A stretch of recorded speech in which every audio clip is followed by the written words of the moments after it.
Pandian store சீரியலில் அப்கமிங்கில் என்ன நடக்க போகுது அப்படின்னு தெரிஞ்சுக்கிறதுக்கு எல்லாருமே ரொம்ப ஆவலாக இருந்துக்கிட்டு இருக்கோம்.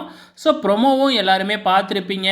நம்ம ராஜியும் கதிரும் ஜோடியாக வந்து இறங்குறாங்க பாக்கியா எழிலோட. ஸோ இவங்க ரெண்டு பேரும் காதலிச்சு கல்யாணம் பண்ணிக்கிட்டாங்களா அப்படின்னு சொல்லி எல்லாருமே அதிர்ச்சியாக பார்த்துக்கிட்டு இருக்காங்க. இதே டைமில் நம்ம ராஜி நகையெல்லாம் இப்போ அந்த ரவுடி எடுத்துக்கிட்டு ஓடிட்டான் இல்லையா, இப்போ நகை எங்கே அப்படின்னு சொல்லிட்டு ராஜியோட வீட்டு சைட்லேருந்து கேட்குறாங்க. இப்போ கதிர் வந்து பார்த்திங்கன்னா எல்லாம் செலவாயிடுச்சு அப்படிங்கிற மாதிரி சொல்கிறாரு. வேறு என்ன தான் செய்ய முடியும், ஆனால் நடந்தது வேறு இல்லையா. ஸோ நகை பணம் இது எல்லாமே உன் அப்பங்கிட்ட தானே கொடுத்துருக்க அப்படின்னு இப்போ பாண்டியனை பிடிச்சி தப்பு தப்பாக பேச ஆரம்பிக்கிறாங்க.